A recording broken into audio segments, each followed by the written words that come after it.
Alright, so you're considering whether buying a gaming desktop or a gaming laptop. You don't know which one to get, and you've come to this video for someone else's opinion to hopefully shed light on yours, make you feel better about the purchase you're about to make, or make you make up your mind whether it's a desktop or a laptop. You got them right there, you're staring at both of them, and you just need some extra information that you can't find online. So let's get right into this video. We are going to start with laptops, some pros and cons, and we'll move to desktops. So first off, the first pro for a laptop or a gaming laptop is the fact that it's super convenient. You can bring it with you. It's portable-ish. We'll talk about that.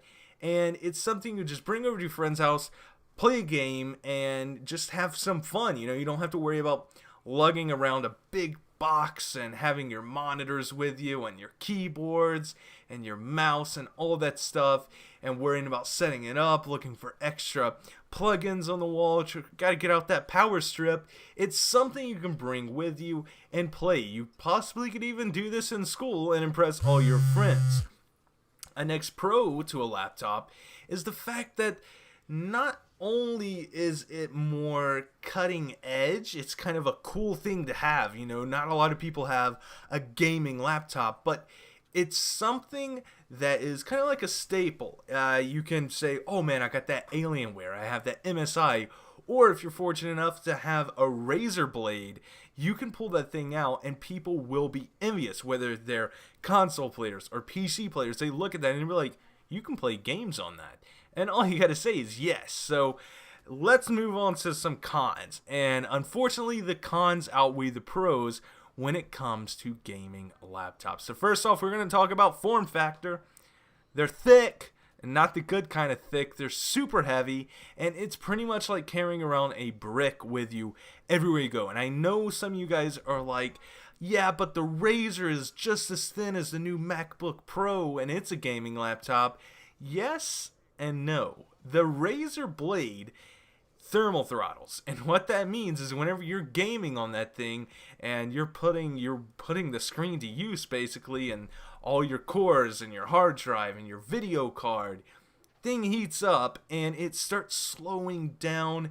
And it's not one of those things that you're going to play AAA titles on, whether it be Black Ops 3 for some custom zombie maps or like GTA. So the fact that it's so thin keeps it really, really warm inside, and that's not a good thing. So bigger PCs or bigger gaming laptops is a good thing in some ways, because one, they can fit way more technology underneath the hood, and the next thing is that it doesn't heat up quite as much. The air can get in there and it can get out, cool all your parts down, and keep it nice, but not as much as an actual tower or a gaming desktop. So another con, and this was the big one, this is the one that I really want you guys to think about if you're really considering buying a gaming laptop, and it's that the battery life is not good. Whenever you hear laptop, it makes you think of your mom's Dell, and you're like, hey, I could be playing, she's always on that thing, and it never dies. But no, in fact, gaming on a gaming laptop lasts for all of 15 to 30 minutes, and you're done. That's it. The battery dies. It completely shuts off, which is not a good thing. And then you're stuck there having to plug it into the wall and be tethered to a wall, the exact thing a laptop is not supposed to be, and gaming like that. The next thing is the screen size. The screen sizes are not that good because, one, if it's going to be a gaming laptop, I'd like to see anything over 15 inches, but it looks like people are going for that 13, 14, pushing 15 kind of screen real estate, and I don't like that. And most people are like, oh, I'll hook it up to an external monitor anyway, I just use that on the go or whatever. But if you're gonna hook it up to a monitor, have a mouse and keyboard, why not have a desktop and actually get really good performance for your money? And next up, we're going to be talking about the desktops for the last section of this video. We're going to be talking about pros and cons again. Hopefully by the end of this video you can make up your mind. So pros with a desktop is you can unlimited amount of times, just unlimited updates or upgrades rather. You can, if you need more RAM, you stick some more RAM in there. If you need another graphics card, you hook another graphics card in there. You either yank the one you got out if it doesn't support SLI or Crossfire, and you put the new one in, and if that one supports SLI or Crossfire, you put another one in, and you bridge it, and you have the power of 2 graphics cards to 1 monitor, or 2 or 3, or however many monitors you have when you're playing games. So you can always upgrade, even if you spend a small amount at the beginning. As long as you put your money into decent parts that you can work on and work up from, you can always upgrade. So that's why I always say put a little bit more money into your CPU and motherboard to make sure that you have proper expandability, and also with your power supply. That's 3 things you really need to put your money into whenever you're building a budget build PC, unless you're going to be happy with that and you know that you're going to upgrade the complete thing in a few years. So that's something to look forward to in a desktop. The next kind of pro for a desktop is that you're getting actual performance. So as with a notebook, you're getting the M versions or the mobile version. You're getting a mobile graphics card.